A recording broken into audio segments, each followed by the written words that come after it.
Assalamualaikum warahmatullahi wabarakatuh. Bismillah, alhamdulillah, wassalatu wassalamu ala rasulillah Sayyidina Muhammad ibn Abdillah wa ala alihi wa sahbihi wa mawalah. La hawla wa la quwata illa billah, amma ba'duh. Sahabat dan pemirsa channel Memori Santri rahimakumullah, selamat berjumpa kembali dengan channel kita, channel yang penuh berkah ini. Kenapa penuh berkah? Karena insya Allah dengan kita istiqomah menyimak kajian-kajian di dalam channel ini, kita bisa melakukan ziyadah ilmu tiap hari. Tentu saja harapan kita bersama, ilmu yang kita kaji di channel ini menjadi ilmu yang bermanfaat, barokah fid dini wad dunya wal akhirah. Amin ya rabbal alamin. Sahabat rahimakumullah, alhamdulillah pada kesempatan kali ini di malam yang sunyi yang hanya ditemani oleh suara rintik hujan gerimis, kami masih diberi kesempatan untuk menyertai aktivitas panjenengan semuanya. Panjenengan bisa beristirahat sambil menyimak kajian-kajian di channel Memori Santri ini. Sahabat rahimakumullah, pada video kali ini kita masih berada dalam kajian Madrasah Amil, yaitu sebuah kajian yang mengupas secara tuntas kasus-kasus terkait fikih zakat, utamanya adalah fikih zakat fitrah. Pada video kali ini kita akan mengkaji dan membahas bersama-sama 3 pertanyaan yang hadir ke meja redaksi kami. Pertanyaan pertama adalah bagaimana hukum mencampur harta zakat fitrah menjadi satu. Ini hukumnya seperti apa? Kemudian pertanyaan poin yang kedua, bagaimanakah seandainya penyerahan zakat fitrah hanya diserahkan kepada satu orang? Ini boleh apa tidak? Dan pertanyaan yang terakhir, pertanyaan yang ketiga adalah bagaimanakah seandainya zakat fitrah ini diserahkan kepada anak atau orang tua kita sendiri, sah ataukah tidak? 3 poin pertanyaan inilah yang akan kita bahas bersama dalam video kali ini. Untuk itu, sebelum kita memasuki pembahasan, saya ingatkan dulu bagi yang telah siap kopi dan rokoknya, silahkan dinikmati. Saya juga mohon izin untuk seruput kopi dan hisap rokok, nggih. Amit sewu, biar pembahasan kita ini lebih konsentrasi. Bismillahirrahmanirrahim. Alhamdulillah, alhamdulillah, alhamdulillah.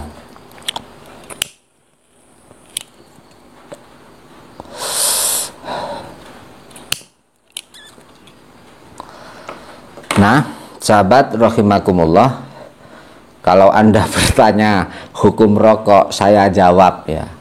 Jelas nanti tidak ada hadis yang berbunyi naha Rasulullah, bahwa Rasul Shallallahu Alaihi Wasallam melarang umatnya untuk merokok. Kalau ada hadis itu, saya jamin 100% itu hadis maudhu itu. Kalau panjenengan bertanya hukum rokok, silahkan, nanti saya jawab. Kembali kepada permasalahan ya, ada 3 poin pertanyaan. Yang pertama adalah bagaimana hukum mencampur harta zakat. Keterangan ini terkait dengan soal yang pertama ini, ada keterangan yang berasal dari kitab Bughyatul Mustarsyidin, tepatnya pada halaman 102.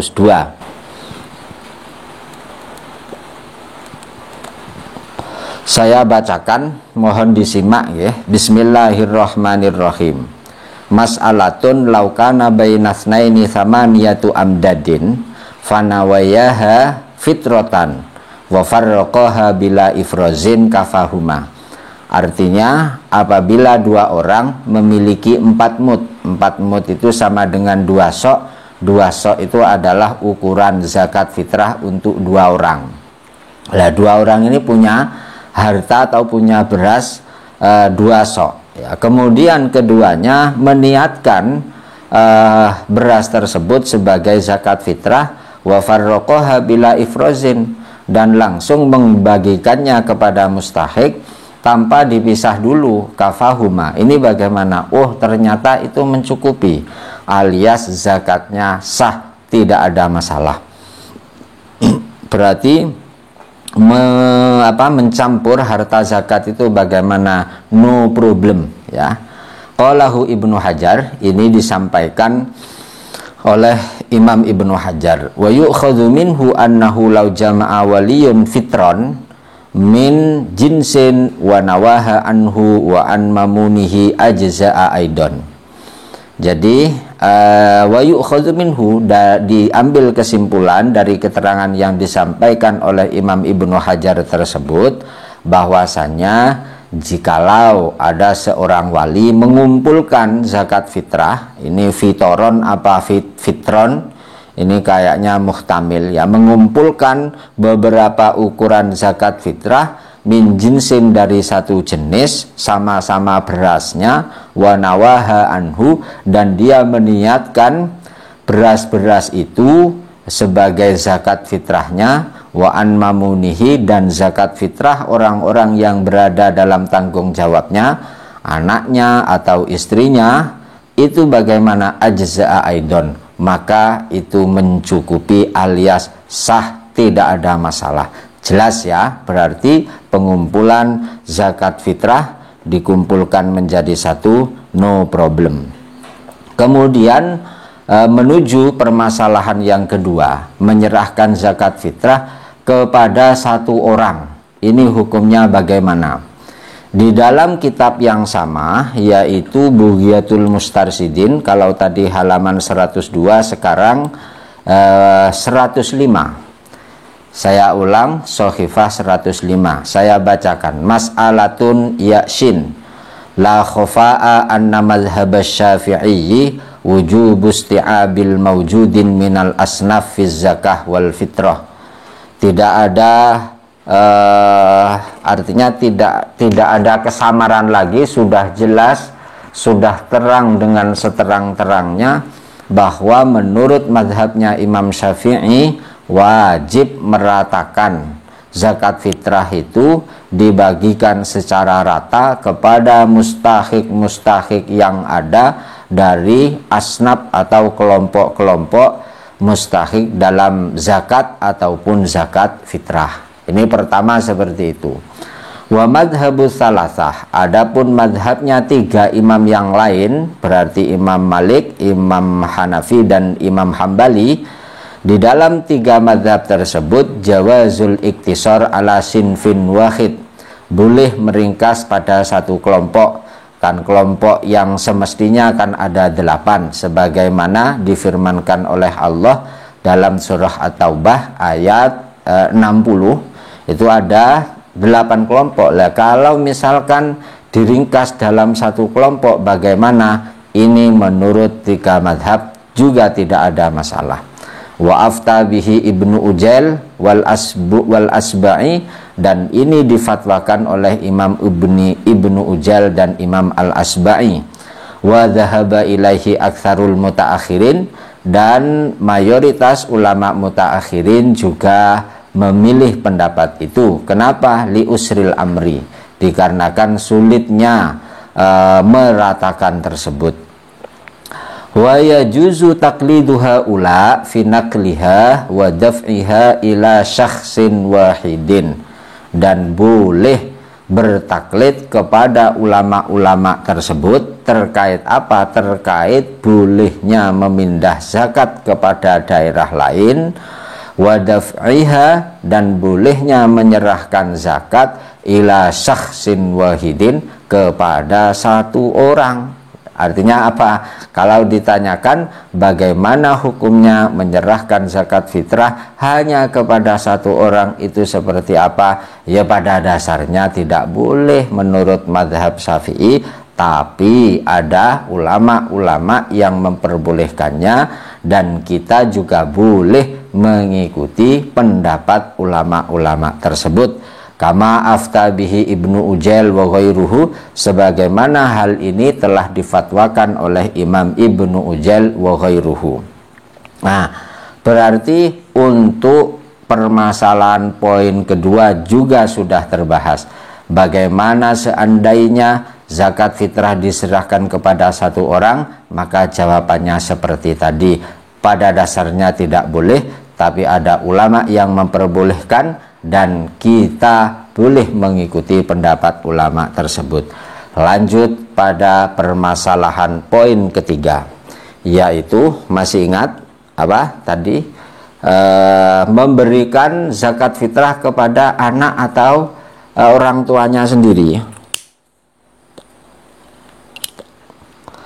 Itu boleh apa tidak? Ini dalam kelanjutan ibaratnya masih dalam kitab yang sama dan sahifah yang sama, yaitu Bughiyatul Mustarsidin halaman 105. Di sana diterangkan begini, wa yajuzu daf'uz zakah ila man talzamuhu nafaqatuhu min sahmil gharimin. Boleh menyerahkan zakat termasuk zakat fitrah kepada orang-orang yang wajib dinafkahi cuman min sahmil gharimin, atas nama gharim ya, bukan atas nama fakir miskin. Itu tidak masalah. Bal hum afdalu min ghairihim, bahkan itu lebih baik daripada diserahkan kepada orang lain ya, yang tidak ada hubungan apa-apa. Lebih baik diserahkan kepada orang yang wajib kita nafkahi, cuman satu catatannya bukan atas nama fakir miskin, tapi atas namanya ghorimin. Kemudian la min sahmil fuqara awil masakin, bukan dari bagian atas nama fuqara dan masakin, illa alla yakfiyahum ma yu'tihim iyahu, kecuali kalau nafkah yang diberikan kepada mereka belum mencukupi, maka memberikan bagian zakat kepada mereka atas nama fuqara dan masakin juga masih tidak ada masalah, boleh-boleh saja jika memang nafkah yang diberikan kepada mereka belum mencukupi. Kemudian yang lebih tegas lagi diterangkan begini, walau dafa'a nahwul abi li auladihi, seandainya ada semisal bapak menyerahkan zakatnya kepada anak, li auladihi zakatahu au fitratahu bisyartihi faraddahal waladulahu anha bisyartihi aidon jaza ma'al karohah, yang artinya jika ada semisal bapak menyerahkan zakatnya atau zakat fitrahnya kepada anaknya sesuai dengan persyaratannya. Persyaratannya apa? Ya tadi itu, jika nafkah untuk si anak masih kurang. Ini bagaimana? Maka tidak ada masalah. Bahkan ya di sini saya baca secara lengkap dulu. Saya ulang, walau dafa'a nahwul abi li auladihi zakatahu au fitratahu bisyartihi, jika semisal seorang bapak menyerahkan zakatnya atau zakat fitrahnya kepada sang anak dengan persyaratannya, artinya persyaratan tadi sang anak, nafkah sang anak belum cukup, kemudian faraddahal waladu anha bisyartihi aidon, dan ternyata setelah diserahkan kepada sang anak, anaknya ini menyerahkan kembali kepada sang bapak ya sebagai zakat fitrah. Ini bagaimana? Yang penting memenuhi syarat, artinya apa?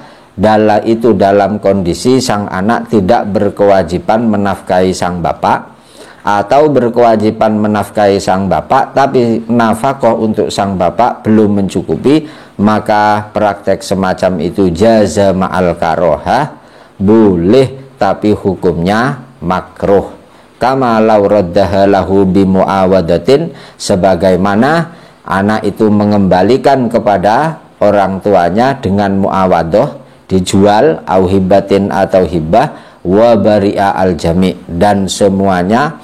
Artinya jika kasus ini dipraktekkan, ini semuanya bisa bebas dari kewajiban membayar zakat fitrah. Nah, seperti itu. Di dalam kitab Majmu' diterangkan begini. Ini kitab Majmu' Syarah Muhadzab juz 6 Shahifah 144. Di sana dikatakan begini, qala ashabuna la yajuzu lil insan ayyadfa'a ila waladihi wala walidihi alladhi yalzamuhu nafaqatuhu min sahmil fuqara wal masakin li illataini. Ashabuna artinya kelompok-kelompok kita, ashab-ashab kita, maksudnya ulama-ulama Syafi'iyah, mereka berpendapat tidak boleh seseorang menyerahkan zakatnya kepada anaknya, juga tidak boleh menyerahkan zakatnya kepada orang tuanya yang wajib dinafkahi min sahmil fuqara wal masakin, dari atas nama bagian fuqara dan masakin. Ini tidak boleh ya, kecuali kalau tadi itu orang tua atau anaknya sudah tidak wajib dinafkahi atau wajib dinafkahi ternyata nafkahnya belum cukup. Ini maka menjadi boleh. Lah ketidakbolehan di sini liillataini, karena ada dua alasan. Ikhdahuma annahu ghaniyun binafaqatihi. Kenapa? Karena ketika orang itu sudah diberi nafkah, maka otomatis dia sudah tercukupi dengan nafkah tersebut, sehingga kalau sudah tercukupi dengan nafkahnya, ya tidak boleh diberi bagian atas nama bagiannya fuqara atau masakin. Itu alasan pertama. Sedangkan alasan kedua, wasaniyah annahu biddafi ilaihi yajlibu ila nafsihi naf'an. Kenapa? Karena dengan menyerahkan kepada orang-orang yang dinafkahi, wajib dinafkahi tersebut, dia mengambil keuntungan. Apa untungnya? Wa huwa man'u wujubin nafaqah alaihi. Itu bisa menghalangi kewajiban nafkah. Kenapa? Karena dengan memberikan zakat fitrah, padahal yang menerimanya wajib dinafkahi. Dengan diberikan berarti zakatnya mencukupi dirinya, otomatis kan menjadi tidak wajib memberi nafkah karena sudah berkecukupan. Nah, inilah yang kemudian menjadi alasan kenapa kita tidak boleh menyerahkan zakat kepada orang-orang yang wajib kita nafkahi. Cuman tadi itu selain dalam dua kasus tadi. Kasusnya apa? Itu ketika sudah tidak wajib dinafkahi atau wajib kita nafkahi tapi nafkahnya belum cukup, ini menjadi boleh. Semoga kajian ini bisa diterima dan difahami. Ini yang bisa saya sampaikan, semoga bermanfaat. Terima kasih atas perhatian panjenengan dan mohon maaf. Ihdinas siratal mustaqim. Wassalamualaikum warahmatullahi wabarakatuh.